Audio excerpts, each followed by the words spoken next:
트럼프가 또다시 한국을 저격했습니다. 그동안 한국은 미국을 호구로 봤습니다. 방위비 13조, 싫으면 철수하겠습니다. 궁지에 몰리자 또 한국을 건드린 트럼프. 백악관은 이번엔 절대 한국이 버티지 못할 것이라며 확신했죠. 하지만 모두의 예상을 뒤엎고 한국이 반격에 나섰습니다. 미국의 최후 통첩에 오히려 기지 사용료 13조 원을 역청구한 겁니다. 대한민국의 강경 대응에 세계는 경악했고 트럼프는 결국 한국에 꼬리를 내릴 수밖에 없었습니다. 도대체 무슨 일이 있었던 걸까요? 미국의 숨통을 조인 한국의 13조짜리 청구서 지금 시작합니다. 세계 최강 미국의 태평양 함대가 마비됐습니다. 이지스함 6척이 부산 항구에서 초라하게 쫓겨났고 평택 캠프 험프리스는 칠흑 같은 어둠 속에 잠겼어요. 레이더가 죽고 미사일 모니터가 꺼졌습니다. 여의도 5배 면적의 기지에서 비상 사이렌만 처절하게 울려 퍼졌죠. 이 참극의 시작은 폭탄도 미사일도 아니었습니다. 고작 종이 한 장이었어요. 2025년 7월 트럼프 대통령이 한국에 던진 100억 달러짜리 청구서. 저는 에릭 브레넌입니다. 펜타곤 전략기획실 부국장으로 28년간 이 건물을 지켰어요. 그 청구서를 한국 대사 앞에 던진 사람이 바로 접니다. 해군 군수장교 출신답게 한국 조선소의 위력을 누구보다 잘 알았습니다. 알면서도 눈을 감았어요. 진급이 코앞이었거든요. 제 책상 서랍에는 부하가 올린 경고 보고서가 들어 있었습니다. 한국 K조선소 의존도 60%. 건드리면 태평양 함대가 고철이 된다는 치명적인 숫자였죠. 저는 그 보고서를 파쇄기에 밀어 넣었습니다. 제 손으로요. 2025년 7월 8일로 돌아가겠습니다. 그날 백악관 내각회의실은 화약 냄새가 났어요. 비유가 아닙니다. 국가안보보좌관 하스킨스가 물고 있던 시가 연기가 천장까지 자욱하게 피어올라 있었거든요. 불독처럼 처진 볼살에 핏줄이 드러난 그 얼굴을 보는 순간 오늘 누군가의 목이 날아가겠구나 싶었습니다. 트럼프 대통령이 테이블을 내리쳤어요. 한국은 부자다. 우리가 지켜주니까 부자가 된 거야. 1년에 100억 달러를 내라. 관세 25% 부과 기한이 8월 1일이었습니다. 그 기한을 칼날처럼 묶어서 한국의 목에 들이댄 겁니다. 회의실 안에 있던 20여 명의 고위 관료 중 누구도 반대하지 않았어요. 저도 마찬가지였습니다. 아니, 솔직히 말하면 가슴이 뛰었어요. 제 아버지는 6.25 참전 용사였거든요. 인천에서 총알바지를 하며 그 가난한 나라를 구제해 주셨습니다. 그런 나라가 이제 세계 12번째 경제 대국이 됐다면 그건 누구 덕분입니까? 미국의 피와 돈 덕분이죠. 당연히 이자를 내야 합니다. 저는 그렇게 믿었어요. 회의가 끝나자마자 하스킨스가 저를 복도에서 붙잡았습니다. 시가를 문 채로 제 귀에 대고 낮은 목소리로 말했어요. 관세 기한 전에 저 건방진 한국 놈들 목줄을 쥐고 당장 100억 달러를 현금으로 뜯어내. 못하면 내 자리가 없어. 하스킨스의 입에서 나온 건 명령이 아니라 최후 통첩이었습니다. 하지만 저는 두렵지 않았어요. 오히려 기회라고 판단했습니다. 이걸 성공시키면 별이 달리는 거니까요. 28년을 기다린 그 별이요. 집무실로 돌아오자마자 화상 모니터가 깜빡거렸습니다. 주한 미해군 참모 마크 덜릴 대령이었어요. 한국 현장에서 구르며 피부가 검게 그을린 전형적인 실무형 군인이죠.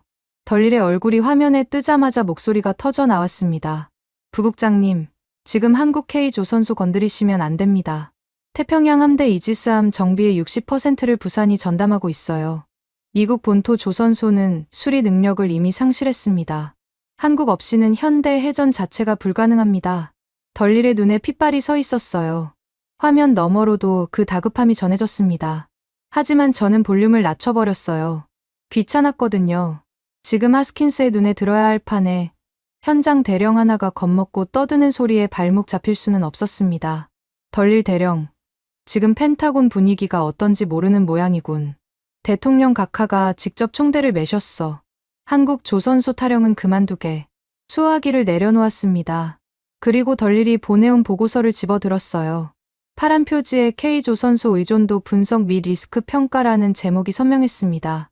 60%라는 숫자가 빨간 형광펜으로 밑줄까지 그어져 있었죠. 잠깐 손끝이 멈칫했습니다. 해군 군수장교 출신인 제가 이 숫자의 무게를 모를 리 없었어요. 하지만 그 순간 하스킨스의 목소리가 귓가에 울렸습니다. 못하면 내 자리가 없어.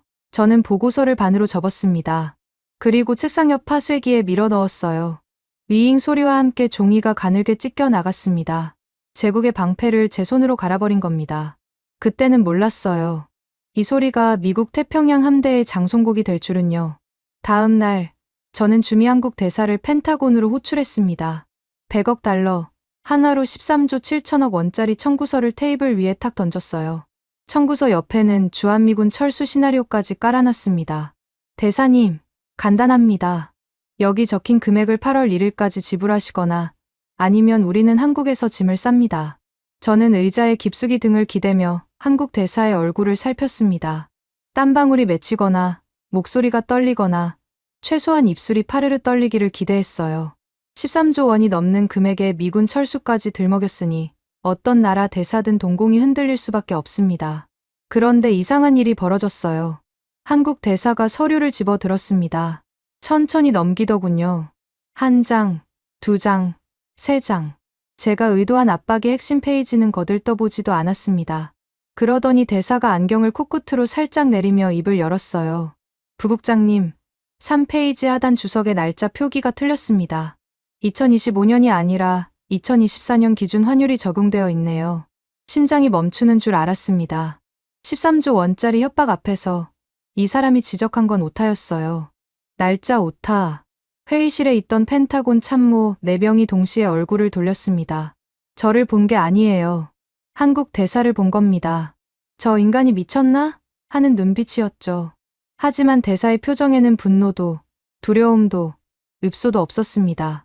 마치 세금 고지서의 계산착오를 지적하는 회계사 같았어요. 저는 주먹을 꽉 쥐었습니다. 모욕감이 치밀어 올랐어요. 세계 최강국이 청구서를 내밀었는데 상대가 내용이 아니라 오타를 지적하다니요.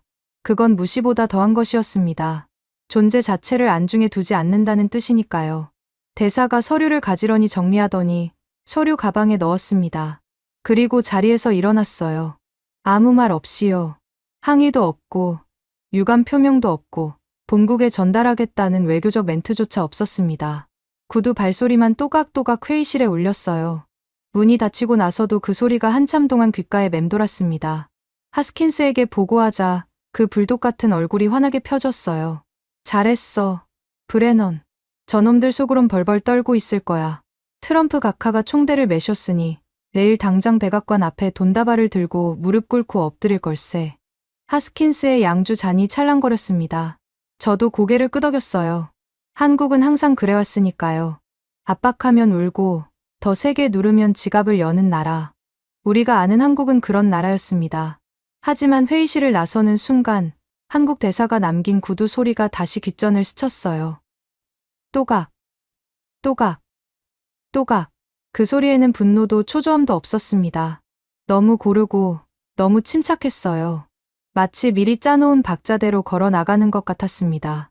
그 발소리의 의미를 깨달은 건 모든 게 돌이킬 수 없을 만큼 늦어버린 뒤였습니다. 미국 언론이 들불처럼 번졌습니다.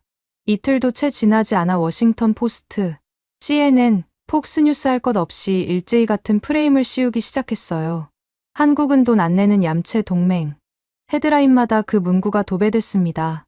누가 봐도 자연스러운 여론이 아니었어요. 하스킨스가 뒤에서 판을 짜고 펜타곤 홍보실이 기자들에게 브리핑 자료를 뿌린 겁니다. 저도 그 사실을 알고 있었습니다. 아니, 알고 있는 정도가 아니라 홍보실에 넘길 수치 자료를 제가 직접 편집했어요. 방송 화면에 익숙한 얼굴이 떴습니다. 전 태평양 함대 사령관 제임스 카파로 제독이었어요. 은퇴한 지 3년이 넘었지만 별 4짜리 출신의 입에서 나오는 말은 여전히 무게가 달랐습니다. 카파로가 카메라를 정면으로 응시하며 또박또박 말했어요. 한국은 무임승차국입니다. 미국 납세자의 혈세로 안보를 공짜로 누려왔어요. 이제 동맹의 가격표를 새로 써야 할 때입니다. 완벽했습니다. 시청자 댓글이 실시간으로 치솟았어요. 한국에 당장 돈 받아내라. 무임승차는 이제 끝이다. 미국 국민의 분노가 한국을 향해 정확히 겨냥되고 있었습니다. 하스킨스의 각본대로였죠. 그날 저녁 하스킨스의 집무실로 불려갔습니다. 문을 열자마자 양주 냄새가 코를 찔렀어요. 하스킨스가 캐비닛에서 꺼낸 25년산 싱글몰트를 2잔에 따르고 있었습니다. 한 잔을 제 앞에 밀며 처진 볼살 사이로 웃음을 흘렸어요. 브레넌, 잘 돌아가고 있어. 여론은 우리가 잡았고 한국 대사관은 쥐 죽은 듯 조용하잖아. 겁먹은 거야. 하스킨스가 제 어깨를 탁 쳤습니다. 무거운 손이었어요. 그 손에 실린 힘이 칭찬인지 경고인지 구분이 안 됐습니다만 어쨌든 저는 양주를 한 모금 삼키며 고개를 끄덕였어요. 맞았습니다. 한국 대사관은 항해 성명 하나 내지 않았거든요. 반박 기자회견도 없고 외교부 대변인의 유감 표명도 없었습니다. 완벽한 침묵이었어요. 저는 그 침묵을 공포라고 해석했습니다. 바로 그때 주머니 속 휴대전화가 울렸습니다. 화면에 덜릴 대령의 이름이 떠 있었어요. 또였습니다. 하스킨스가 눈짓으로 받아라고 했고 저는 스피커를 눌렀어요. 부국장님, 부산 K조선소 분위기가 심상치 않습니다. 한국 기술자들 사이에서 미군 함정 정비 계약을 재검토해야 한다는 이야기가 공공연하게 돌고 있어요. 제발 지금이라도 톤을 낮추십시오. 덜릴의 목소리는 떨리고 있었습니다. 하스킨스가 양주잔을 테이블에 탁 내려놓으며 코웃음을 쳤어요. 조선소 기술자 몇 놈이 투덜거리는 게 뭐가 무섭다고 그래. 끊어. 저는 수화기를 내려놓았습니다. 덜릴의 마지막 말이 부국장님, 한 번만 현장 보고서를 다시 읽어주십시오였는데 수화기가 거치대에 닿는 소리에 묻혀버렸어요. 이미 파쇄기에 갈아버린 보고서를 뭘 다시 읽습니까? 저는 양주를 한 모금 더 삼키며 속으로 중얼거렸습니다. 덜릴은 현장에서 너무 오래 굴러서 겁이 많아진 거라고요. 그런데 이상한 점이 하나 있었어요. 한국의 침묵이 너무 깨끗했습니다. 보통 동맹국에 이 정도 압박을 가하면 반응이 셋 중 하나입니다. 격렬한 항해, 물밑 오비, 아니면 울면서 협상 요청. 한국은 그 어느 것도 하지 않았어요. 외교 채널이 완전히 잠겨 있었습니다. 주미 한국 대사관은 마치 존재하지 않는 것처럼 조용했고 청와대 안보실에서도 아무런 접촉이 없었습니다. 불안한 게 아니라 이해가 안 됐어요. 13조 원짜리 청구서를 받고도 전화 한 통 없다니. 뭔가가 맞지 않았습니다. 하지만 그 불편함은 하스킨스의 자신감에 금세 묻혀버렸어요. 다음 날 아침 펜타곤 브리핑에서 하스킨스가 호쾌하게 웃으며 선언했거든요. 8월 1일 전에 한국의 백기를 받아내겠다. 그때 태평양 건너편에서 무슨 일이 벌어지고 있었는지 저는 한참 뒤에 알게 됐습니다. 대한민국 국방부 군수관리관실, 최동수라는 이름을 처음 들은 건 그로부터 며칠 뒤였지만 그 방에서 벌어진 일은 훨씬 전부터 진행되고 있었어요. 뿔테 안경 너머로 감정을 전혀 읽을 수 없는 눈, 한치의 오차도 없는 각 잡힌 정장 차림. 최동수 군수관리관은 미국 언론의 무임승차 프레임이 전파를 타는 동안 항해 성명서 초안을 작성하는 대신 엑셀 파일을 열어놓고 있었습니다. 70년치 수도 계량기 수치, 70년치 전기 사용량, 평택 캠프 험프리스가 대한민국 땅 위에 세워진 이후 단 한 번도 정산되지 않은 숫자들이 셀 하나하나에 정밀하게 누적되고 있었어요. 미국이 텔레비전에서 고함을 지르는 동안 한국은 계산기를 두드리고 있었던 겁니다. 최동수의 책상 위에는 그것만 있는 게 아니었습니다. 전국 미군 기지의 토지 대장, 환경 오염 실태 보고서, 지하수 오염 측정 데이터, 토양 복원 비용 산정서, 서류가 산더미처럼 쌓여 있었어요. 그 서류 하나하나에 법조항 번호가 형광펜으로 표시되어 있었습니다. 펜타곤 실무진이 조롱 섞인 항에 전화를 걸었다고 합니다. 당신네 나라가 미국에 청구할 게 뭐가 있느냐는 식이었겠죠. 최동수는 대답 대신 환경법 제몇조 몇 항, 주둔군지위협정 부속서 몇 페이지 몇 항, 연체 이자 산정 기준일. 건조한 목소리로 조항 번호만 기계처럼 읊었다고 해요. 전화를 건 미국 실무자가 어떤 표정을 지었는지는 모르겠지만 통화 시간이 3분도 채 안 됐다는 건 나중에 확인했습니다. 그 통화가 끝난 직후였어요. 최동수가 자리에서 일어나 군수관리관실 한쪽 벽에 철제 금고 앞에 섰습니다. 다이얼을 돌리고 두꺼운 문을 열었어요. 안에서 서류 봉투 하나를 꺼냈습니다. 붉은색 특급 기밀, 직인이 봉투 위에 선명하게 찍혀 있었죠. 최동수는 그 봉투를 책상 위에 내려놓고 뿔테 안경 너머로 한참 동안 내려다봤습니다. 봉투를 열지는 않았어요. 아직 때가 아니었으니까요. 하지만 그 봉투 안에 들어있는 것이 무엇인지, 그리고 그것이 터지는 순간 워싱턴에 어떤 지진이 일어날지 최동수는 정확히 알고 있었습니다. 같은 시각 저는 하스킨스와 함께 승리의 양주를 홀짝이고 있었어요. 카파로 제독의 방송을 다시 틀어보며 웃었습니다. 미국 여론은 완벽하게 우리 편이었고 한국은 꿀 먹은 벙어리처럼 입을 다물고 있었으니까요. 그런데 다음 날 오후 펜타곤 전략기획실 한 구석에서 팩스기가 소리를 냈습니다. 징. 처음에는 아무도 신경 쓰지 않았어요. 이 시대에 누가 팩스를 보냅니까? 실무관이 무심하게 다가가 종이를 집어 들었습니다. 그리고 얼굴이 하얘졌어요. 부국장님. 실무관의 목소리가 갈라졌습니다. 저는 커피잔을 들고 천천히 다가갔어요. 팩스 용지를 건네받는 순간 종이 상단에 찍힌 붉은 직인이 눈에 들어왔습니다. 대한민국 국방부 장관의 관인이었어요. 공식 문서가 팩스로 날아온 겁니다. 외교 채널을 통하지 않고 답변서 형식도 아닌 국방부 장관, 직인이 찍힌 공문이 펜타곤에 직송된 것이었습니다. 첫 줄을 읽었습니다. 커피잔을 놓칠 뻔했어요. 그건 항복서가 아니었습니다. 협상 요청서도 아니었어요. 종이 위에는 우리가 던진 100억 달러에 대한 어떤 언급도 없었습니다. 대신 전혀 다른 숫자가 적혀 있었어요. 70년치 밀린 계산서, 임대료, 수도, 전기, 환경보건 비용. 한 푼도 빠짐없이 적산된 숫자의 총합이 종이 하단에 찍혀 있었습니다. 손끝이 차가워졌어요. 이 공문의 의미를 파악하는 데는 3초면 충분했습니다. 한국이 침묵한 이유를 그제야 이해했어요. 겁을 먹어서 조용했던 게 아니었습니다. 칼을 갈고 있었던 겁니다. 70년 동안요. 13조 원. 팩스 용지 하단에 찍힌 숫자를 3번 다시 읽었습니다. 숫자가 바뀌지 않았어요. 임대료, 수도, 전기, 환경보건 비용. 70년치가 소수점 단위까지 정밀하게 적산되어 있었습니다. 우리가 던진 게 13조 7천억이었는데 날아온 역청구서가 13조였어요. 거의 같은 규모의 숫자를 정확히 맞춰서 되돌려 보낸 겁니다. 우연이 아니었습니다. 의도된 모욕이었어요. 문서 중간에는 요구 조건 3가지가 또렷하게 기재되어 있었습니다. 첫째, 13조 원 미납금 전액 일시불 정산. 둘째, 부지 연체료 즉시 부과. 셋째, 72시간 내 미이행 시 평택 캠프 험프리스 전체 인프라 단전. 72시간. 3일이었습니다. 고작 3일 안에 13조 원을 내놓으라는 얘기였어요. 셔츠에 쏟은 커피가 식어가는 것도 몰랐습니다. 손이 떨려서 팩스 용지가 바스락거렸어요. 이걸 하스킨스에게 보고해야 합니다. 하지만 발이 떨어지지 않았어요. 이 종이를 들고 가는 순간 이틀간 쌓아올린 승리의 분위기가 산산조각 나는 거니까요.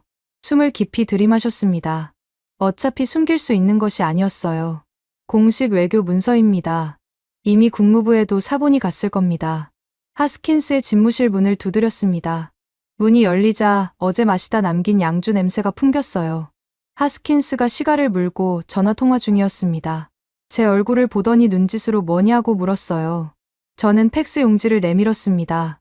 하스킨스가 전화를 끊지도 않은 채 한 손으로 종이를 받아들었어요. 3초. 하스킨스의 눈동자가 종이 위를 훑는데 3초면 충분했습니다. 볼살이 먼저 굳었어요. 시가가 입술에서 미끄러져 바닥에 떨어졌습니다. 그리고 폭발했어요. 이게 뭔 소리야? 하스킨스의 주먹이 책상을 내리쳤습니다. 양주병이 쓰러지면서 호박색 액체가 서류 위로 쏟아졌어요. 하스킨스는 거기서 멈추지 않았습니다. 양손으로 책상 위에 서류철과 전화기를 바닥으로 쓸어버렸어요. 쾅. 와장창. 집무실이 전쟁터가 됐습니다. 70년치 밀린 돈을 내놓으라고? 저 미친 한국 놈들이 감히 미국을 상대로 역청구를 해? 단전. 미군 기지의 전기를 끊겠다고? 하스킨스의 얼굴이 시뻘개졌어요. 목에 핏줄이 밧줄처럼 튀어나왔습니다. 저는 한 발 물러섰어요. 28년간 펜타곤에서 온갖 험악한 장면을 봐왔지만 국가안보보좌관이 집무실 가구를 부수는 건 처음이었거든요. 하스킨스가 숨을 몰아쉬며 저를 쏘아봤습니다. 당장 한국 국방부의 다이렉트 화상 회의를 연결해. 지금 즉시. 30분 만에 화상 링크가 잡혔습니다. 펜타곤 보안 회의실의 대형 스크린에 서울이 떴어요. 화면 저편에 한 남자가 앉아 있었습니다. 뿔테 안경, 주름 하나 없는 검은 정장, 감정이라고는 조금도 읽히지 않는 얼굴. 최동수 군수관리관이었어요. 이름은 팩스 발신자란에서 이미 확인한 상태였습니다. 하스킨스가 먼저 입을 열었어요. 아니, 포효했다는 표현이 맞겠습니다. 당신네가 보낸 이 문서가 대체 뭔지 설명해 보시오. 미합 중국에 대한 명백한 도발 아니오. 화면 속 최동수는 미동도 하지 않았습니다.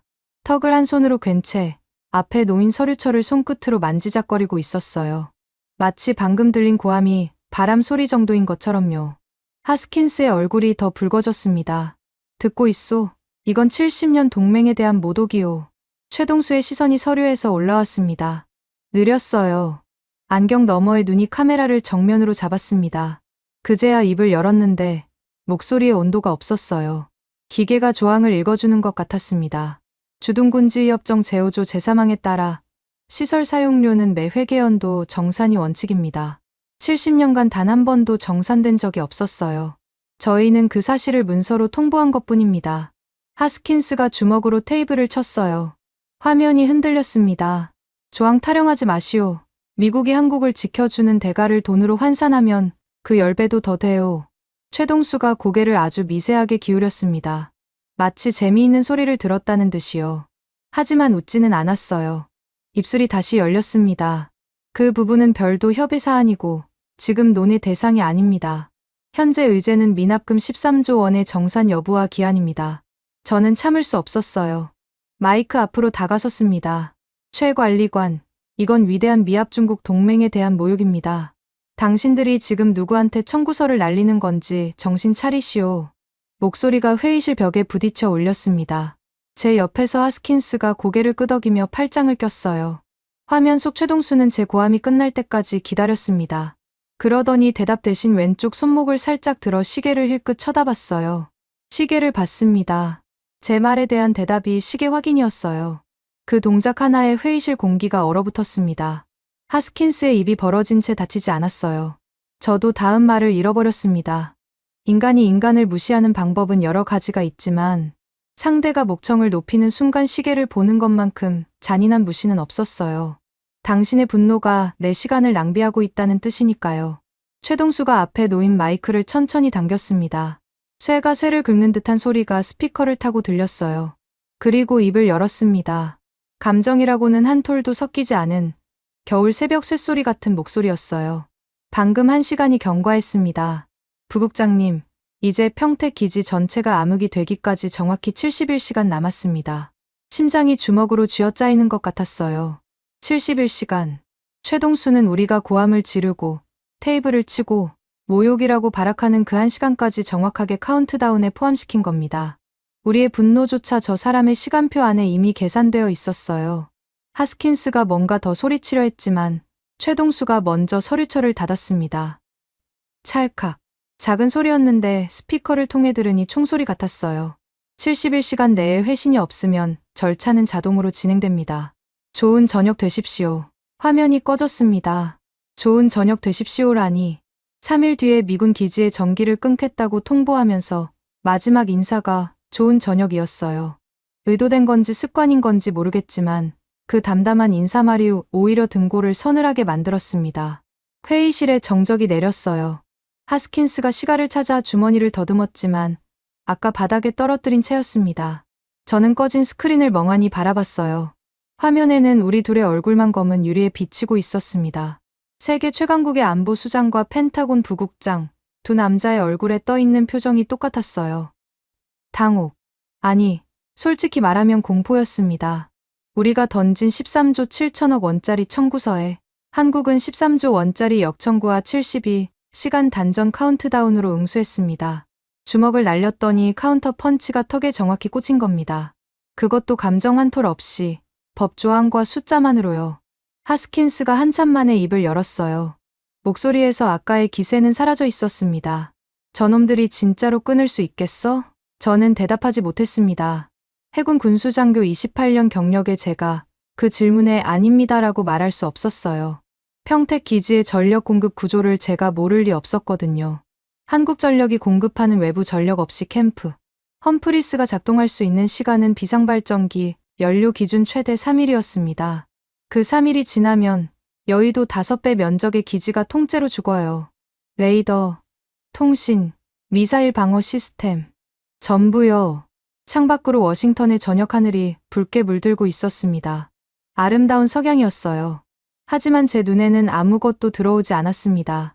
귓가에는 최동수의 쇳소리만 맴돌고 있었거든요. 71시간. 그 숫자가 초침처럼 머릿속에서 째깍거렸습니다.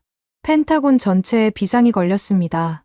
화상회의가 끝난 직후 하스킨스가 국방장관실에 직보를 올렸고 30분 만에 전략기획실은 전시 상황실로 돌변했어요. 화이트보드에 72시간 카운트다운이 적혔고 참모들이 우르르 몰려와 자리를 채웠습니다. 하지만 서로의 얼굴만 번갈아 볼 뿐 뾰족한 대안을 내놓는 사람은 아무도 없었어요. 저는 셔츠가 다 젖도록 땀을 흘리며 빠져나갈 논리를 짜냈습니다.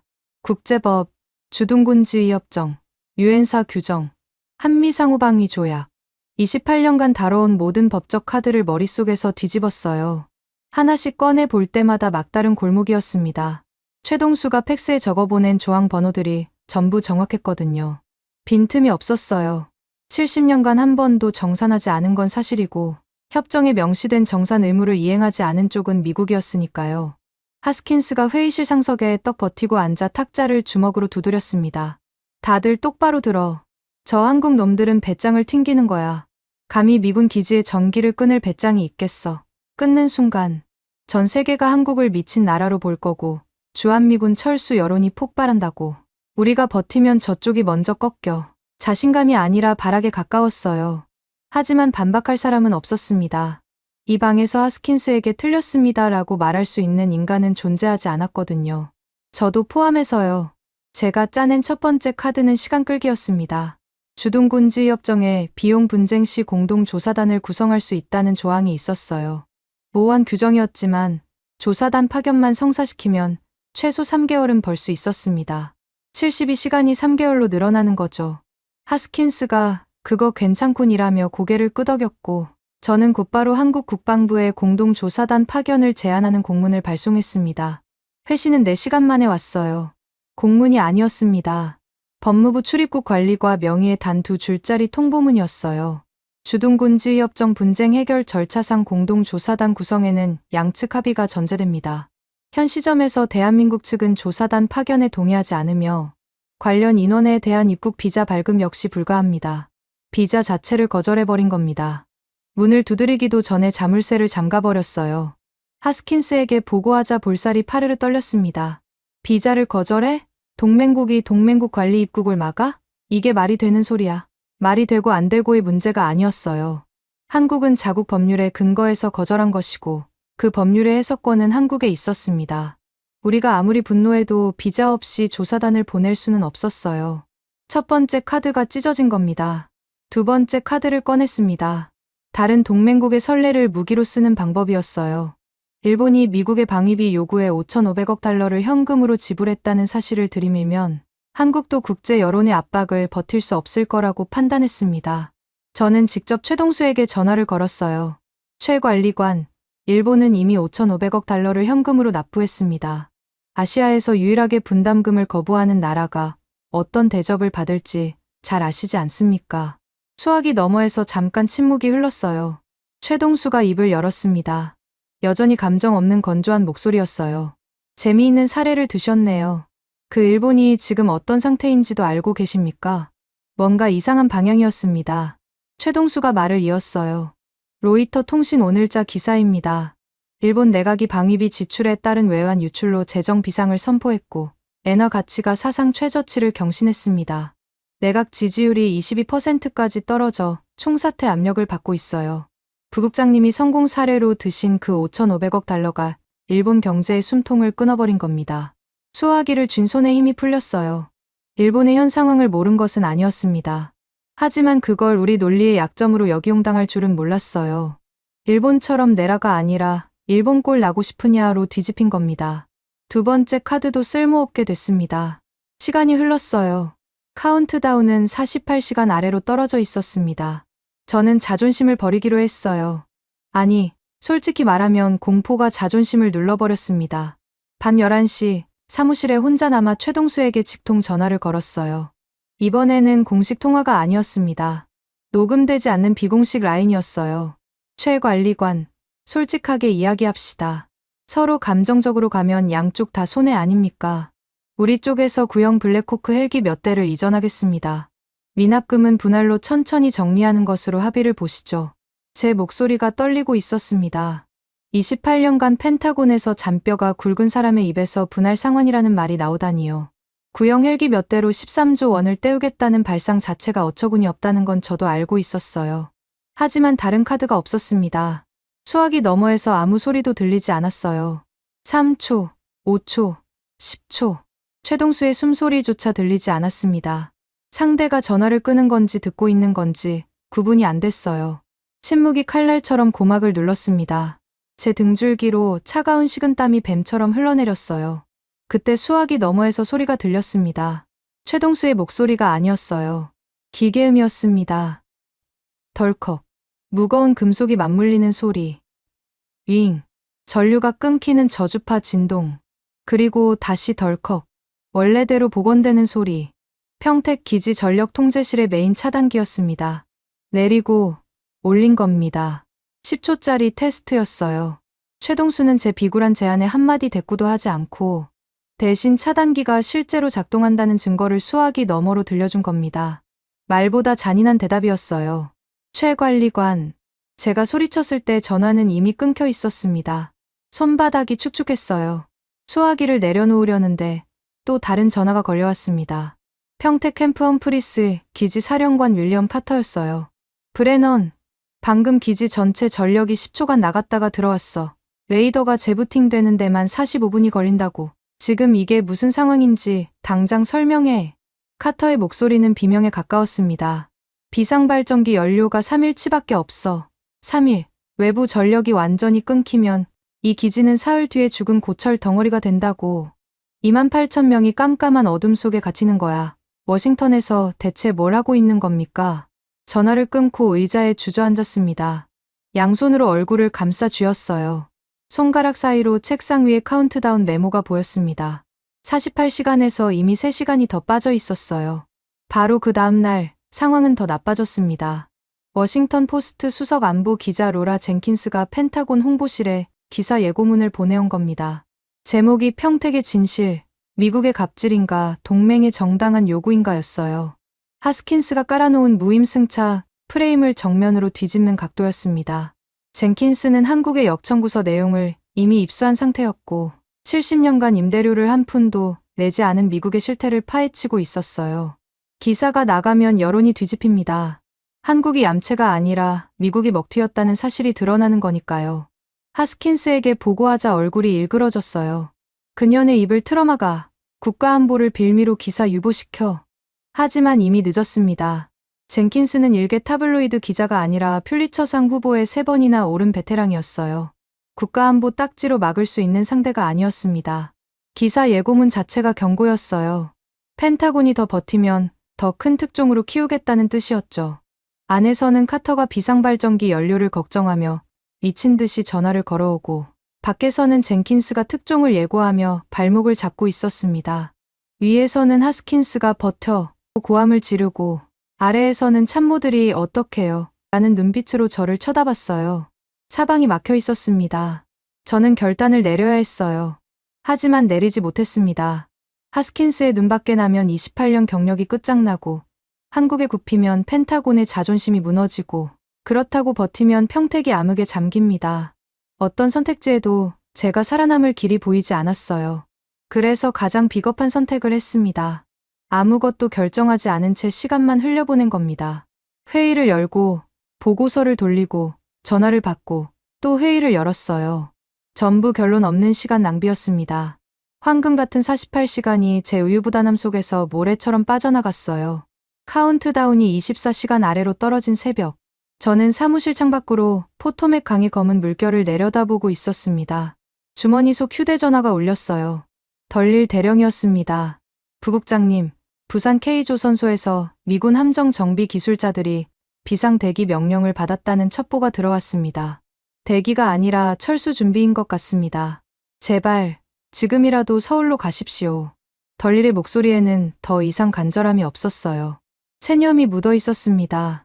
저는 전화를 끊고 공항행 차를 불렀습니다. 서울로 가야 했어요. 하스킨스의 허락 없이 28년 경력을 걸고 마지막 카드를 들고 직접 최동수 앞에 앉아야 했습니다. 하지만 이미 48시간을 허비한 뒤였어요. 남은 시간은 고작 24시간도 채 되지 않았습니다. 인천공항에 내린 건 데드라인 12시간 전이었습니다. 비행기 안에서 한숨도 못 잤어요. 14시간 비행 내내 노트북을 붙잡고 협상 시나리오를 짰다 지웠다를 반복했습니다. 공항을 빠져나오자 대한민국 국방부에서 보낸 검은 세단이 대기하고 있었어요. 외교적 예우였지만 저에게는 호송차처럼 느껴졌습니다. 차 안에서 휴대전화를 꺼냈어요. 뉴스 알림이 쌓여 있었습니다. 제인스 디펜스 위클리 긴급 분석 기사가 맨 위에 떠 있었어요. 편집장이 직접 쓴 논평이었습니다. 현대해전의 승패는 함대의 크기가 아니라 손상된 함정을 고쳐 돌려보내는 정비 능력에 달려 있다. 그리고 그 능력의 정점에 한국 부산의 K조선소가 있다. 기사 하단에는 미해군 태평양 함대, 이지스함 정비의 60%를 부산이 전담하고 있다는 도표가 실려 있었어요. 제가 파쇄기에 갈아버린 덜릴의 보고서와 똑같은 숫자였습니다. 차 창밖으로 서울의 아파트 단지가 빠르게 스쳐 지나갔어요. 손끝이 차가웠습니다. 국방부 청사에 도착했을 때 회의실 앞 복도가 비어 있었어요. 안내하는 사람도 마중 나온 사람도 없었습니다. 문 앞에 회의 중 표시등만 꺼져 있었어요. 저를 기다리고 있다는 뜻이었죠. 문을 열고 들어갔습니다. 최동수가 이미 앉아 있었어요. 지난번 화상회의 때와 똑같은 모습이었습니다. 뿔테 안경, 각 잡힌 정장, 감정 없는 눈. 화면 너머가 아니라 실물로 마주하니 그 차가움이 더 또렷하게 와닿았어요. 최동수 옆자리는 비어 있었습니다. 한 사람 더 올 모양이었지만 저는 그 빈자리의 의미를 아직 몰랐어요. 먼저 앉았습니다. 양복 안주머니에서 서류를 꺼냈어요. 밤새 비행기에서 준비한 마지막 카드였습니다. 최 관리관, 단도직입적으로 말씀드리겠습니다. 이 역청구서에 대해 미합중국은 국제중재재판소에 제소할 준비가 되어 있습니다. 주둔군지협정의 비용 분담 조항은 국제법적으로 해석의 여지가 충분합니다. 목소리를 최대한 단단하게 만들었어요. 하지만 제 귀에도 공허하게 들렸습니다. 국제재판소 제소. 들으면 무섭게 들리겠지만 실상은 최소 2~3년이 걸리는 절차였어요. 지금 당장 꺼져가는 평택의 불을 살릴 카드가 아니었습니다. 시간을 벌기 위한 엄포, 그 이상도 이하도 아니었어요. 최동수는 제 서류를 거들떠보지도 않았습니다. 안경 너머의 눈이 저를 물끄러미 바라보더니 시선이 회의실 문 쪽으로 옮겨갔어요. 동시에 문이 열렸습니다. 한 남자가 들어왔습니다. 희끗한 머리에 낡은 가죽 서류 가방을 든 노인이었어요. 걸음이 느렸습니다. 하지만 그 느린 걸음에 망설임은 없었어요. 각 발자국이 정확하게 바닥을 찍었습니다. 뚜벅, 뚜벅, 뚜벅. 최동수 옆 빈자리에 앉으며 가죽 가방을 테이블 위에 올려놓았어요. 가방 잠금쇠가 찰칵 열리는 소리가 회의실에 울렸습니다. 박정도 법무관리관. 그 이름을 처음 들은 건 그 순간이었습니다. 대한민국 국방부에서 30년 넘게 계약과 법률만 다뤄온 사람이라는 건 나중에 알았어요. 그 자리에서 느낀 건 한 가지뿐이었습니다. 이 사람이 들어오자 최동수의 등이 미세하게 펴졌다는 것. 얼음 같은 최동수가 존중을 보이는 인물이라면 저에게 좋은 소식일 리 없었어요. 박정도가 가방에서 누런 서류철을 꺼냈습니다. 모서리가 달아 있었어요. 오래된 문서였습니다. 표지에 먹으로 쓴 한글 제목이 보였지만 읽을 수 없었어요. 박정도가 서류철을 펼치며 느릿한 말투로 입을 열었습니다. 부국장님, 국제중재재판소에 제소하시겠다고요? 말끝에 웃음기가 있었어요. 조롱이 아니라 연민에 가까웠습니다. 의사가 환자에게 검사 결과를 설명하기 전에 짓는 그런 표정이었어요. 불쾌했습니다. 하지만 반박하기도 전에 박정도가 말을 이었어요. 재판소에 가시려면 먼저 이 문서를 설명하셔야 할 텐데 가능하시겠습니까? 서류철에서 종이 한 장이 빠져나왔습니다. A4 크기의 얇은 종이었어요. 누렇게 바랜 것이 최소 몇 년은 된 문서였습니다. 박정도가 그 종이를 테이블 중앙에 놓았어요. 제 앞으로 밀지는 않았습니다. 테이블 정중앙에 마치 법정의 증거물처럼 정확하게 내려놓았어요. 눈이 종이 위로 갔습니다. 영문 문서였어요. 상단에 미합중국 국방부 인장이 찍혀 있었고 하단에는 서명이 있었습니다. 필체를 보는 순간 온몸에 피가 얼어붙었어요. 제 서명이었습니다. 에릭 브레넌. 3년 전 한미 군수 협력 갱신 당시 제가 직접 사인한 부속 합의서였어요. 심장이 입 밖으로 뛰어나올 것 같았습니다. 이 문서를 기억하고 있었어요. 정확히 기억했습니다. 본 계약서에 끼워 넣은 부속 조항이었어요. 당시에는 형식적인 서류라고 생각하고 대충 읽은 뒤 서명했습니다. 부산 K조선소 정비 슬롯 배정에 관한 예외 규정. 미국 측 의무 불이행이나 실내훼손 발생 시 자동으로 페널티가 연동된다는 내용이었어요. 서명할 때는 이런 조항이 실제로 발동될 일이 없다고 판단했습니다. 한국이 감히 미국에 페널티를 적용하겠습니까? 하지만 지금 그 감히가 눈앞에서 현실이 되고 있었어요. 박정도가 문서의 특정 항목을 손가락으로 짚었습니다. 느린 동작이었어요. 급할 게 없는 사람의 손놀림이었습니다. 여기 보십시오. 미납금 발생 시 자동 절차 발동. 평택 기지 인프라 차단 및 부산 K조선소 미해군 정비 슬롯 자격 영구 박탈. 부국장님이 직접 서명하신 조항입니다. 영구 박탈. 그 네 글자가 머리를 강타했어요. 평택 단전은 카운트다운이 있었습니다. 72시간이라는 시한이 있었고 그 안에 어떻게든 협상할 여지가 있다고 착각할 수 있었어요. 하지만 부산 K조선소 정비 슬롯 영구 박탈은 차원이 다른 문제였습니다. 태평양 함대 이지스함 정비의 60%를 전담하는 그 조선소에서 영구적으로 쫓겨난다? 미국 본토에는 이지스함을 수리할 조선소가 없었어요. 능력을 이미 상실한 지 오래였습니다. 부산에서 쫓겨나는 순간 태평양 함대는 수리불능 상태로 천천히 녹슬어가는 고철 더미가 되는 겁니다. 이 문서는 목소리가 갈라졌어요. 뭐라고 해야 할지 몰랐습니다.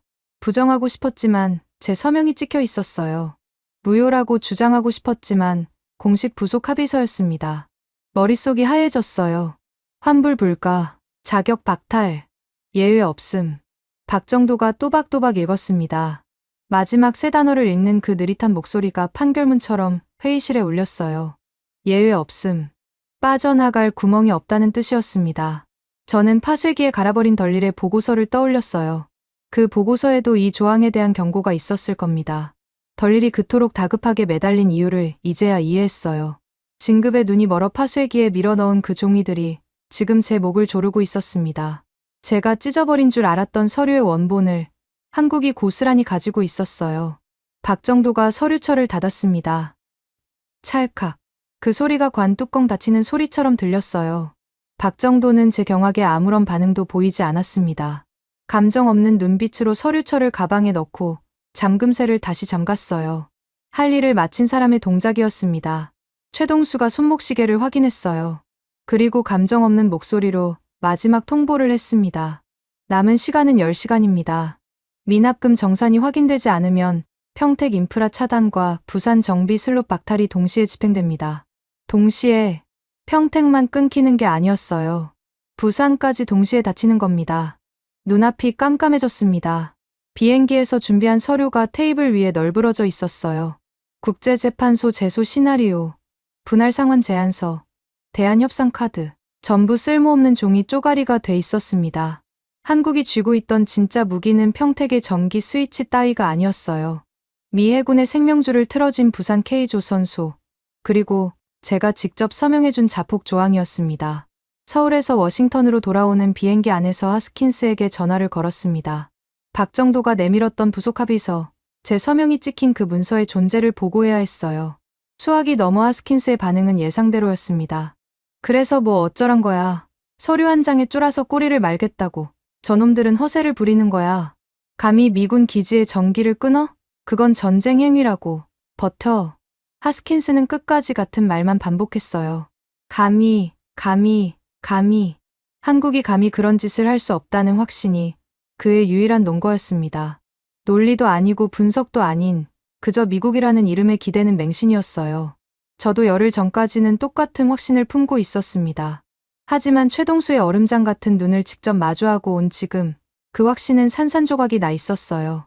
워싱턴에 도착하자마자 펜타곤으로 직행했습니다. 카운트다운은 2시간 아래로 떨어져 있었어요. 전략기획실 화이트보드의 숫자가 빨간색으로 바뀌어 있었습니다. 참모들의 얼굴에 핏기가 없었어요. 아무도 말을 하지 않았습니다. 할 말이 없으니까요. 저도 없었습니다. 데드라인 10분 전 화상 스크린이 켜졌습니다. 하스킨스가 백악관 안보실에서 직접 연결한 겁니다. 스크린 한쪽에 하스킨스의 불독 같은 얼굴이 떴고 다른 한쪽에 서울 국방부 회의실이 잡혔어요. 최동수가 평소와 똑같은 자세로 앉아 있었습니다. 뿔테 안경, 각 잡힌 정장, 감정 없는 얼굴. 이 사람의 표정이 바뀌는 걸 본 적이 없었어요. 하스킨스가 마이크를 움켜잡았습니다. 최 관리관, 당장 이 미친 짓을 멈추시오. 미군 기지의 전력을 차단하는 것은 국제법상 명백한 전쟁 행위요. 당신네 나라가 그 결과를 감당할 수 있겠소. 목에 핏줄이 밧줄처럼 솟아 있었어요. 침이 마이크에 튀었습니다. 하스킨스가 가진 마지막 무기는 고함뿐이었어요. 논리도, 카드도, 대안도 바닥난 사람에게 남는 건 목청밖에 없었거든요. 최동수는 하스킨스의 고함이 끝날 때까지 기다렸습니다. 입술 하나 움직이지 않았어요. 마치 비가 그치기를 기다리는 것처럼 담담했습니다. 하스킨스의 숨소리가 거칠어지며 고함이 멈추자 최동수가 천천히 시선을 내렸어요. 책상 위에 놓인 손목시계가 아니라 벽에 걸린 대형 시계를 보고 있었습니다. 초침이 움직이고 있었어요. 3분, 2분, 1분. 펜타곤 회의실의 공기가 얼어붙었습니다. 12명의 참모가 스크린을 바라보고 있었어요. 숨소리조차 사라졌습니다. 저는 손톱이 손바닥에 파고드는 것도 몰랐어요. 하스킨스가 뭔가 더 외치려고 입을 벌렸지만 소리가 나오기 전에 시계의 초침이 12시를 찍었습니다. 0. 70이 시간이 만료됐어요. 최동수의 손가락이 책상 위에 전화기를 집었습니다. 수화기를 들지는 않았어요. 단축 버튼 하나를 눌렀습니다. 딸깍. 작은 소리였어요. 그게 전부였습니다. 2초 뒤 태평양 건너편에서 세계가 바뀌었습니다. 펜타곤 회의실 한쪽 벽에 걸린 보조 모니터가 평택 캠프 험프리스의 실시간 위성 영상을 보여주고 있었어요. 여의도 5배 면적의 거대한 기지가 화면 가득 펼쳐져 있었습니다. 불빛이 총총했어요. 활주로, 막사, 지휘부, 레이더 시설. 28,000명이 숨쉬는 도시 같았습니다. 그리고 꺼졌어요. 한꺼번에가 아니었습니다. 기지 남쪽 끝에서부터 어둠이 밀려왔어요.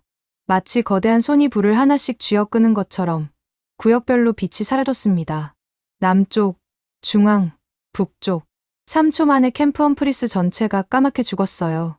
위성 영상에서 그 거대한 빛의 집합체가 통째로 지워지는 광경은 마치 지도 위에서 도시 하나가 증발하는 것 같았습니다. 회의실에서 누군가가 의자를 뒤로 밀며 일어섰어요. 비명은 아니었지만 목구멍에서 으르렁거리는 소리가 났습니다. 저는 의자에 못 박힌 채 화면을 응시했어요. 손끝에 감각이 없었습니다. 보조 모니터 옆 통신 채널에서 카터 사령관의 목소리가 터져 나왔습니다.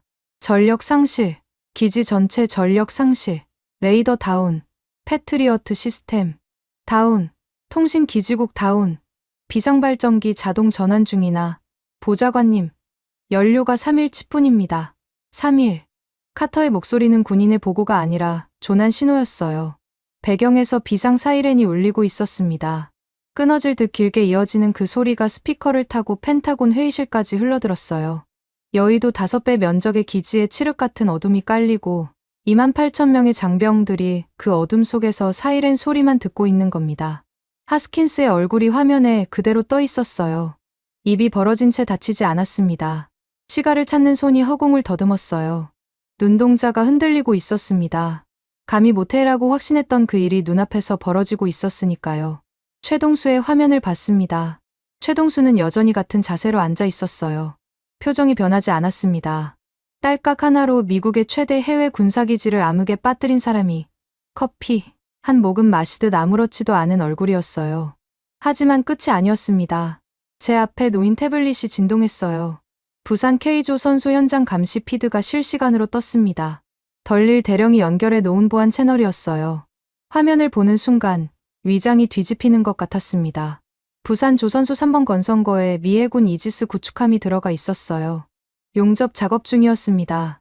한미 부분의 소나 하우징을 수리하던 중이었는데 화면 속 풍경이 급격히 바뀌기 시작했어요. 용접 불꽃이 하나씩 꺼졌습니다. 파란 불빛, 주황 불빛, 하얀 불빛. 도크를 수놓던 수십 개의 불꽃이 순서대로 사라졌어요. 한국인 기술자들이 일제히 용접 마스크를 벗고 있었습니다. 작업대에서 내려오고 공구를 정리하고 안전 장비를 해제하고 있었어요. 한 사람도 서두르지 않았습니다. 명령을 미리 받고 기다리던 사람들의 동작이었어요. 누구도 뒤를 돌아보지 않았고 누구도 미련을 보이지 않았습니다. 그리고 결정적 장면이 왔어요. 구축함의 메인 전원 패널에 연결된 육상 전력 케이블, 팔뚝만한 굵기의 검은 케이블이 도크에서 함체로 올라가 있었습니다. 한국인 수석 기술자가 그 케이블 앞에 섰어요. 장갑을 끼고 커넥터를 잡았습니다. 3초간 멈칫했어요. 하지만 그뿐이었습니다. 커넥터를 뽑았어요. 드르르. 묵직한 금속 마찰음이 태블릿 스피커를 타고 들렸습니다. 구축함 함체의 작업등이 일제히 꺼졌어요. 칠흑이었습니다. 머리 위에서 거대한 겐트리 크레인이 멈추는 소리가 들렸어요. 도크 전체를 감싸고 있던 기계 진동이 사라졌습니다. 윙하던 저주파가 끊기자 갑자기 바다 소리가 들렸어요. 파도가 도크 벽을 때리는 소리. 그 소리밖에 남지 않았습니다. 수백 명의 한국인 기술자들이 줄지어 도크를 빠져나가고 있었어요. 안전모를 벗고 작업복의 먼지를 털며 질서정연하게 출구를 향해 걸어갔습니다. 등 뒤에 미해군 구축함이 어둠 속에 떠 있었지만 아무도 돌아보지 않았어요. 마지막 기술자가 도크 출입문을 나서며 안전등을 껐습니다. 찰칵. 건성거 전체가 암전됐어요. 태블릿을 쥔 손이 떨렸습니다. 평택만 끊긴 게 아니었어요. 부산까지 동시에 실행한 겁니다. 최동수가 딸깍 하나로 누른 그 버튼은 평택의 전력 차단기만이 아니라 부산 K조선소의 전면 작업 중단까지 포함된 명령이었어요. 제가 직접 서명한 부속 합의서의 연동 페널티 조항이 글자 그대로 집행된 겁니다. 이건 미쳤어. 미쳤다고. 하스킨스의 중얼거림이 스피커에서 흘러나왔어요. 처음으로 고함이 아닌 말이었습니다. 처음으로 확신이 아닌 말이었어요. 저는 최동수의 화면을 다시 봤습니다. 최동수는 이미 서류를 정리하고 있었어요. 자리에서 일어날 준비를 하고 있었습니다. 제가 마이크에 매달렸어요. 최 관리관, 잠깐만 기다리시오. 이건 협상할 수 있습니다. 아직 늦지 않았소. 최동수가 멈추지 않았어요. 서류 가방에 지퍼를 닫으며 카메라를 한번 봤습니다. 마지막이었어요. 안경 너머의 눈에 감정이라고는 한 톨도 없었습니다. 협상 기한은 72시간 전에 종료됐습니다. 이후 절차는 자동 집행이며 재량 사항이 아닙니다. 부국장님, 좋은 저녁 되십시오. 또 좋은 저녁이었어요. 화면이 꺼졌습니다. 크린이 검은 유리가 됐고 거기에 비친 제 얼굴이 보였어요. 28년간 펜타곤을 지킨 남자의 얼굴이 아니었습니다. 무너진 사람의 얼굴이었어요. 회의실에 정막이 내렸습니다. 보조 모니터에는 암흑에 잠긴 평택 기지의 위성 영상이, 태블릿에는 텅 빈 부산 도크의 실시간 피드가 떠 있었어요. 두 화면 모두 까맣고 고요했습니다. 미국의 태평양 방어선 두 축이 동시에 꺼진 겁니다. 스피커에서 카터 사령관의 사이렌 소리만 끊임없이 흘러나왔어요. 그 소리가 미국의 오만함이 만들어낸 장송곡처럼 회의실 벽을 타고 울렸습니다. 부산 K조선소 3번 건성거에서 미해군 이지스 구축함이 끌려 나간 건 단전 다음 날 새벽이었습니다. 자력 항해가 불가능했어요. 메인 전원이 뽑힌 상태에서 엔진을 걸 수 없었거든요. 예인선 두 척이 함수와 한미에 줄을 걸고 천천히 끌어냈습니다. 세계 최정의 이지스 구축함이 죽은 고래처럼 예인줄에 매달려 부산항 밖으로 빠져나가는 광경이 태블릿 화면에 잡혔어요. 갑판 위에 미해군 수병 몇 명이 서 있었습니다. 다들 한간을 잡고 멍하니 도크를 바라보고 있었어요. 그 화면을 보면서 저는 뒤틀린 안도감을 느꼈습니다. 최악은 지나갔다고요. 평택은 암흑에 잠겼고 부산에서는 쫓겨났지만 이제부터 외교 채널을 총동원해서 원상 복구 협상을 시작하면 된다고 생각했어요. 시간이 걸리겠지만 미국이 진심으로 사과하고 미납금을 정리하면 한국도 도크를 다시 열 수밖에 없을 거라고요. 한국에도 미국이 필요하니까요. 적어도 저는 그렇게 믿었습니다. 6시간 뒤 그 믿음이 산산조각 났어요. 부산 조선소 정문보안 카메라 피드가 태블릿에 떴습니다. 덜릴 대령이 현장에서 보내온 긴급 영상이었어요. 조선소 정문으로 검은 세단 행렬이 들어오고 있었습니다. 1대, 2대, 3대, 4대. 차량마다 소형 국기가 꽂혀 있었어요. 화면을 확대했습니다. 국기를 보는 순간 숨이 멎었어요. 호주 국기와 영국 국기였습니다. 오커스였어요. 미국, 영국, 호주의 3자 안보 동맹. 그 오커스의 두 축인 영국과 호주가 미군 함정이 쫓겨난 지 고작 6시간 만에 부산 조선소 정문에 나타난 겁니다. 우연이 아니었어요. 6시간이면 비행기를 타고 올 수 있는 시간이 아닙니다. 미리 와서 기다리고 있었다는 뜻이었어요. 세단에서 내린 남자가 카메라에 잡혔습니다. 50대 초반, 넓은 어깨에 환한 웃음을 띤 얼굴. 호주 국방부 획득 조달 차관 콜린 스튜어트였어요. 양손에 서류철을 쥐고 있었습니다. 스튜어트 뒤로 영국 측 관계자 4명이 줄지어 내렸어요. 전부 정장 차림의 서류 가방을 들고 있었습니다. 관광객이 아니었어요. 계약하러 온 겁니다. 덜릴에게 전화를 걸었습니다. 손이 떨려서 번호를 2번이나 잘못 눌렀어요. 덜릴, 호주와 영국이 부산에 왜 있는 거야? 저들이 뭘 하려는 거야? 덜릴의 목소리에서 처음으로 분노가 아닌 다른 감정이 들렸어요. 체념이었습니다. 부국장님, 저도 방금 확인했습니다. 스튜어트가 오커스 연합명의의 10년 긴급 독점 정비 계약서를 가지고 왔습니다. 미군이 빠진 정비 슬롯 전체를 호주와 영국이 선점하겠다는 겁니다. 수화기를 쥔 손에서 힘이 빠졌어요. 미군이 쫓겨난 자리를 동맹국이 채우러 온 겁니다. 그것도 같은 오커스 회원국이요. 미국이 만든 동맹 체제 안에서 미국의 빈자리를 미국의 파트너가 낚아채고 있었어요. 10년 계약이라고 했나? 그 규모의 계약을 며칠 만에 준비할 수는 없어. 이건 미리 짜놓은 거야. 맞습니다. 정보에 따르면 호주 국회가 이틀 전부터 철야 회의를 열어 해외 군수 조달 관련 법률을 긴급 개정했습니다. 계약금도 이미 준비된 상태인 것 같습니다. 이틀 전이면 아직 데드라인이 남아있을 때였어요. 미국이 버틸지 꺾일지 결론도 안 난 시점에 호주 국회가 밤을 새워 법까지 바꿔놓은 겁니다. 한국이 미국을 끊어낼 걸 확신하고 미리 줄을 서고 있었다는 뜻이었어요. 아니, 어쩌면 한국이 미리 귀띔했을 수도 있었습니다. 자리가 비니까 준비하라고요. 생각이 거기에 미치자 속이 뒤집혔어요. 태블릿 화면에서 스튜어트가 조선소 안으로 걸어 들어가는 게 보였습니다. 환하게 웃고 있었어요. 마중 나온 한국 조선소 관계자와 악수를 하며 호탕하게 웃는 소리가 영상에 실렸습니다. 그 웃음이 저에게는 비수처럼 꽂혔어요. 하스킨스에게 보고했습니다. 하스킨스의 반응은 폭발이었어요. 호주가 뭐래? 영국이 뭐래? 그건 미국의 도크야. 우리가 만든 슬롯이라고. 당장 스튜어트에게 전화해서 계약을 철회하라고 통보해. 저는 위성 전화를 통해 스튜어트에게 직접 연락했습니다. 전화가 연결되자 스튜어트의 호주 억양이 흘러나왔어요. 목소리가 밝았습니다. 기분이 좋은 사람의 톤이었어요. 브레넌 부국장님, 반갑습니다. 전화를 주실 줄 알았어요. 스튜어트 차관, 지금 부산에서 뭘 하고 있는 겁니까? 그 정비 슬롯은 미국이 70년간 사용해온 시설입니다. 70년간 사용하셨는데 임대료는 한 푼도 안 내셨다면서요? 입이 막혔어요. 스튜어트가 말을 이었습니다. 부국장님, 이건 배신이 아니라 시장 논리입니다. 빈 도크가 있고 정비가 필요한 함정이 있어요. 수요와 공급이 만난 거죠. 미국이 스스로 걸어 나간 자리를 우리가 앉는 겁니다. 누굴 탓하겠습니까? 배경에서 사람들의 웃음소리가 들렸어요. 스튜어트가 스피커폰을 켜고 있었습니다. 제 통화를 주변 사람들이 듣고 있었다는 뜻이었어요. 저희 다급한 항의가 실시간으로 공개되고 있었습니다. 잠깐, 지금 스피커폰입니까? 네. 우리 측 실무진과 한국 측이 함께 듣고 있습니다. 투명한 절차가 중요하니까요. 수치심이 얼굴을 태웠어요. 미국 펜타곤 부국장이 동맹국에 매달리는 목소리가 한국 국방부 관계자 앞에서 스피커로 울려 퍼지고 있었습니다. 이건 미합 중국에 대한 반역입니다. 오커스는 미국이 주도하는 동맹이에요. 미국의 승인 없이 이런 계약을 체결할 수 없소. 목소리가 갈라졌어요. 반역이라는 단어가 입에서 나왔지만 제 귀에도 공허하게 들렸습니다. 스튜어트가 웃음기를 거두며 대답했어요. 부국장님, 오커스 협정 어디에도 동맹국의 독자적 군수 조달을 미국이 승인해야 한다는 조항은 없습니다. 확인해 보십시오. 저는 이미 확인했습니다. 전화를 끊었습니다.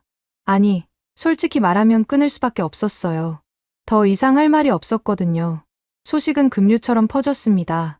하스킨스가 백악관 안보실을 통해 호주와 영국의 외교적 압력을 넣었어요. 계약을 즉각 물으라고요. 하지만 돌아온 건 영국 해군 참모 총장 존 하딩 제독의 공식 성명이었습니다. 미국이 제 발로 걷어찬 도크는 이제 오커스의 창이 될 것이다. 한 줄짜리 성명이었지만 의미는 분명했어요. 영국도 이 계약에서 빠질 생각이 없다는 뜻이었습니다. 같은 시각 부산 조선소 회의실에서는 계약이 마무리되고 있었어요. 덜릴이 보내온 첩보에 따르면 스튜어트가 가져온 계약서에는 10년치 계약금 선불 조항이 들어 있었습니다. 선불이요. 미국이 70년간 한 푼도 안 낸 임대료를 호주와 영국은 10년 7일 성금으로 꽂아버린 겁니다. 호주 국회가 밤새 법을 개정한 이유가 바로 이 선불 조항을 통과시키기 위해서였어요. 국고에서 수조 원 규모의 성급금을 해외 군수시설에 투입하려면 기존 법률로는 불가능했거든요. 법까지 바꿔가며 달려든 겁니다. 박정도 법무관리관이 그 자리에 있었다고 합니다. 스튜어트가 내민 계약서의 선입금 조항과 금액을 확인한 뒤 낡은 가죽 가방에서 국방부 직인을 꺼냈어요.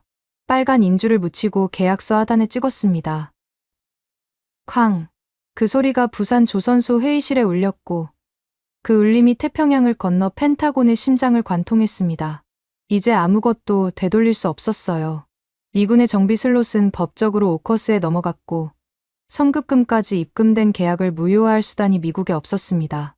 워싱턴 포스트 로라 젠킨스의 기사가 터진 건 그날 저녁이었어요. 일면 톱이었습니다.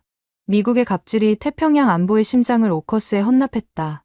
기사 본문에는 70년간 밀린 임대료, 100억 달러 협박의 전말, 72시간 단전의 경위, 그리고 호주가 성급금을 들고 미군의 빈자리를 채운 과정이 빠짐없이 담겨 있었어요. 하스킨스가 깔아놓은 무임승차 프레임은 완전히 뒤집혔습니다. 한국이 얌체가 아니라 미국이 먹튀였고 그 먹튀 짓의 대가로 태평양 함대의 정비권까지 통째로 잃었다는 사실이 미국 납세자 앞에 적나라하게 드러난 겁니다. 미 태평양 함대 사령부가 공식 성명을 발표한 건 그 다음 날이었습니다. 부산 K조선소 정비 슬롯 상실로 인해 향후 3년간 태평양 함대의 정상 작전 수행이 불가능합니다. 3년. 미국 해군이 스스로 3년간 무력화됐다고 시인한 겁니다. 성명 발표 직후 펜타곤 건물 전체가 납골당처럼 조용해졌어요. 저는 전략기획실 책상에 혼자 앉아 태블릿을 내려다봤습니다. 화면에는 텅 빈 3번 건선거의 영상이 고정되어 있었어요. 아까까지 미군 구축함이 떠있던 자리에 이제 호주와 영국의 국기가 걸려 있었습니다. 바람에 펄럭이고 있었어요. 도크 바닥의 용접 자국이 아직 식지 않은 채 검게 남아 있었습니다. 미군 함정의 흔적이었어요. 그 흔적 위에 다른 나라의 깃발이 나부끼고 있었습니다. 스튜어트의 말이 귓가에 맴돌았어요. 미국이 스스로 걸어 나간 자리를 우리가 앉는 겁니다. 그 말이 틀리지 않았다는 게 가장 끔찍한 점이었습니다. 누구도 미국을 쫓아내지 않았어요. 우리가 스스로 걸어 나갔고 문 앞에서 기다리던 다른 나라들이 웃으며 들어간 겁니다. 2026년 2월 20일 오전 9시 펜타곤 전략기획실 브리핑룸에 저 혼자 앉아 있습니다. 의자 등받이가 차갑습니다. 난방이 켜져 있는데도 등줄기가 서늘한 건 온도 때문이 아니에요. 이 방에 사람이 없어서 그렇습니다. 석 달 전만 해도 이 자리에 20여 명의 참모가 앉아 있었어요. 화이트보드에는 작전 일정이 빼곡했고 전화벨이 끊이지 않았습니다. 지금은 화이트보드가 텅 비어 있고 전화기 줄은 빠져 있어요. 제 책상 위에도 기밀 서류 대신 종이 한 장이 올라와 있습니다. 파면 통지서요. 모니터를 켰습니다. CNN이 나왔어요. 앵커가 심각한 표정으로 물가 지수를 읽고 있었습니다. 소비자 물가 상승률 8.2%, 식료품 가격, 전년 대비 23% 폭등, 휘발유 가격 갤런당 6달러 돌파, 화면 하단에 트럼프 대통령 지지율이 떴어요. 37%, 취임 이후 최저치였습니다. 앵커가 원인을 분석했어요. 관세 정책의 부메랑, 금리 인상의 부작용, 글로벌 공급망 교란. 전문가 패널이 고개를 끄덕이며 거들었습니다. 전부 그럴듯한 이유였어요. 그리고 전부 틀렸습니다. 이 경제 재앙의 진짜 시작점을 아는 사람은 이 건물에 저 하나뿐이에요. 관세도, 금리도, 공급망도 아니었습니다. 반년 전 한국에 100억 달러 갑질을 시도했다가 쫓겨난 그 사건이 뇌관이었어요. 평택 캠프 험프리스 대체 기지 건설비 28조 원. 마비된 태평양 함대를 살리기 위한 긴급수리 예산 수십조 원. 부산에서 쫓겨난 이지스함 6척의 임시 정비를 일본과 괌에서 처리하느라 들어간 3배짜리 비용. 이 천문학적인 국방비 적자가 연방 예산의 구멍을 뚫었고 그 구멍이 국채 금리를 끌어올리고 금리가 물가를 밀어 올리고 물가가 국민의 목을 졸랐어요. 나비효과였습니다. 한국에 던진 100억 달러짜리 청구서 한 장이 미국 경제 전체의 숨통을 끊어버린 겁니다. 모니터 옆 보조 화면에 태평양 함대 현황이 떠 있었어요. 붉은 글씨가 대부분이었습니다. 이지스 구축함 4척이 정비 불가 판정을 받았고 자녀 함정의 가동률은 40% 아래로 떨어져 있었어요. 3년간 정상 작전 불가라는 태평양 함대 사령부의 성명이 허풍이 아니었습니다. 미 해군이 냉전 이후 처음으로 서태평양의 제해권을 사실상 포기한 상태였어요. 고철이 되어가는 이지스함을 살리기 위한 추가 예산안이 화면에 붉은 글씨로 깜빡이고 있었습니다. 의회에서 통과될 가능성은 제로에 가까웠어요. 납세자들이 이미 폭발했으니까요. 로라 젠킨스의 기사가 방아쇠를 당겼습니다. 워싱턴 포스트 일면에 실린 그 특종 이후 미국 국민은 한국이 아니라 자국 행정부의 분노의 화살을 돌렸어요. 쓸데없는 갑질로 동맹을 잃고 함대를 잃고 혈세를 날린 백악관과 펜타곤. 의회 청문회가 줄줄이 열렸고 탄핵 청원 서명이 200만 건을 넘겼습니다. 트럼프의 지지율이 37%로 떨어진 직접적인 이유가 경제 악화지만 그 경제 악화의 뿌리가 한국에 대한 오만이었다는 사실을 아는 사람은 점점 늘어나고 있었어요. 하스킨스는 살아남았습니다. 아니, 도망쳤다는 표현이 정확해요. 백악관 지하 안보실에서 벌어진 긴급회의. 트럼프가 테이블을 내리치며 누구 책임이야? 고 포효했을 때 하스킨스는 단 1초의 망설임도 없이 제 이름을 내뱉었습니다. 브레넌입니다. 각하, 그자가 K조선소 의존도 보고서를 숨기고 한국 측 부속 합의서의 페널티 조항을 무시했습니다. 저는 보고받지 못했습니다. 뻔뻔한 거짓말이었어요. 덜릴 대령의 경고를 묵살하라고 지시한 게 누굽니까? 버텨, 고함치며 72시간을 허비하게 만든 게 누굽니까? 하지만 하스킨스는 거짓말을 진실처럼 포장하는데 20년을 바친 사람이었습니다. 그날 밤 사퇴서를 제출하며 개인적 사유를 이유로 달았어요. 언론에는 건강 악화로 인한 잦은 퇴임이라고 발표됐고 다음날 워싱턴에서 자취를 감췄습니다. 꼬리 자르기의 교과서였어요. 잘린 꼬리가 저였습니다. 파면 통지서를 다시 들여다봤어요. 날짜 옆에 찍힌 직인이 선명했습니다. 28년. 펜타곤에서 보낸 28년이 종이 한 장으로 마감됐어요. 진급을 위해 보고서를 파쇄기에 넣었던 그 순간이 떠올랐습니다. 위잉. 종이가 찢겨나가던 소리. 그때 갈아버린 건 덜일의 보고서가 아니라 제 미래였어요. 카터 사령관의 얼굴이 떠올랐습니다. 평택이 암흑에 잠긴 직후 화상으로 연결됐을 때 카터의 눈에 불이 들어와 있었어요. 분노의 불이었습니다. 군인이 사무관에게 보낼 수 있는 가장 격렬한 종류의 분노였어요. 브레넌, 내 놈의 오만함이 내 부하 28,000명의 눈과 귀를 멀게 했다. 레이더가 죽었어. 패트리어트가 죽었어. 통신이 죽었어. 북한 미사일이 날아오면 우리는 눈 뜨고 맞아야 해. 그건 내 놈이 한 짓이야. 카터의 고함이 끝난 뒤에도 한참 동안 귓가에서 울렸어요. 28,000명. 그 숫자가 가슴을 짓눌렀습니다. 진급을 위해 서류를 숨긴 대가가 28,000명의 안전이었어요. 별 하나의 가격이 그렇게 비쌌습니다. 빈 브리핑룸의 벽에 역대 전략기획실장 사진이 걸려 있었어요. 냉전을 이끈 장군들, 걸프전을 설계한 참모들, 테러와의 전쟁을 지휘한 전략가들. 그 사진 틀 사이에 제 자리는 없었습니다. 영원히 없을 거예요. 저는 이 건물의 역사에서 가장 멍청한 실수를 저지른 사람으로 기록될 겁니다. 아니, 기록되는 것조차 과분할지도 모릅니다. 기록될 가치도 없는 이름이 되겠죠. 파면 통지서를 내려놓고 양손으로 얼굴을 감쌌어요. 손가락 사이로 모니터에 붉은 글씨가 보였습니다. 함대 복구 추가 예산안. 천문학적인 숫자가 깜빡이고 있었어요. 저 숫자는 통과되지 않을 겁니다. 그리고 통과되지 않으면 이지스함은 계속 녹슬어갈 거예요. 웃음이 나왔습니다. 미친 듯이 헛웃음이 터졌어요. 브리핑룸 벽에 부딪혀 울리는 제 웃음소리가 낯설었습니다. 28년간 이 건물에서 제가 웃은 적이 있었던가요? 진급 발표 때 웃었고 하스킨스에게 칭찬받을 때 웃었어요. 전부 가짜 웃음이었습니다. 지금 이 헛웃음이 펜타곤에서 터뜨린 첫 번째 진짜 웃음이었어요. 아버지가 떠올랐습니다. 인천에서 총알바지를 한 6.25 참전용사. 가난한 나라를 구제해준 영웅.